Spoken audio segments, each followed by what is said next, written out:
Dear student, today I am going to take the topic of queue, which is belongs to the data structure subject. So first, what is queue? So the queue is a kind of data structure which belongs to the linear data structure. That means the data are inserted in one end, the data are or elements are removed from another end. There are two end exist. One end is called as a rear, the another one end is called as a front. Okay, so this is the definition about the queue. Here this is the example. Here the 9 is added into the queue, so this end is called as a rear. Okay, so this operation called as a NQ. Here the 2 will be removed, so this is called as a DQ, delete Q. So this is a delete operation. We will see these two operation later. Okay, so here Q is referred as to as first in first out list. That means the element which come first give the first preference for processing or servicing. So that is called as a queue processing method. Here this is the one of the example. In a real life, the peoples are waiting in the rail ticket. So they are in any kind of ticket buying. So it will happen in the form of queue data structure. Okay, so this is a linear data structure. Linear means it's a very simple straight line format. There is no complexity exist in this queue. Okay, so this is a this working style is a first in first out method. Already I told you. So there are two end is exist. One end is called as a rear.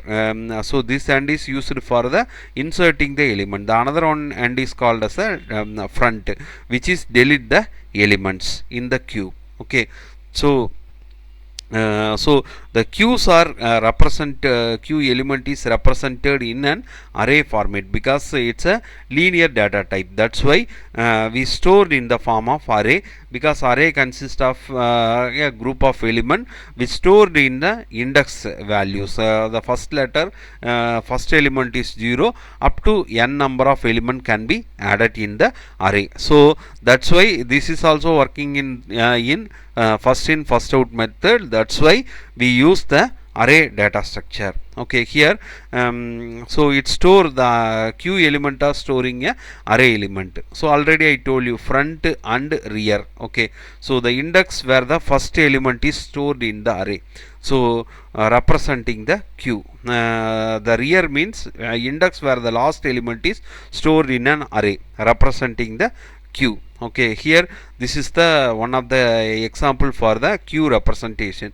Here the values are inserted in the rear node. The values or elements are removed from the front node. Okay, so this is working in the form of first in first out method. Okay, so already so this is same as the previous one. Okay, here NQ and DQ, front and rear. Front means inserting element, rear means inserting element, front means deleting the element. Okay, so this is the example.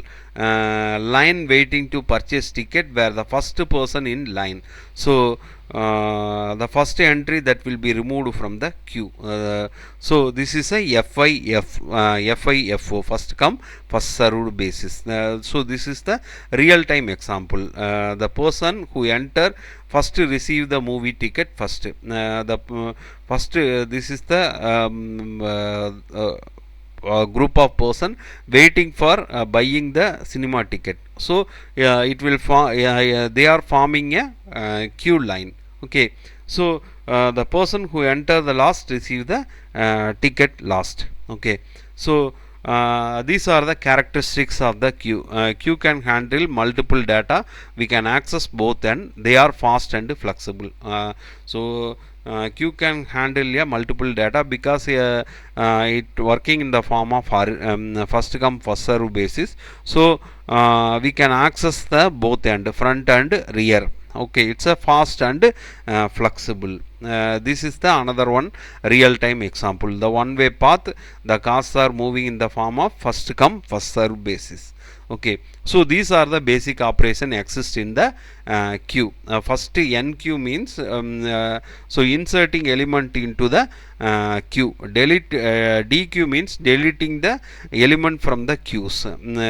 Peak means so the data element available at the front node, so of the queue without deleting it. So how many element exist in the front node that will be printed is called as a peak. Is full, it check whether the whether the queue is full or not. Is full function validate the check the whether it is whether the queue is empty or not.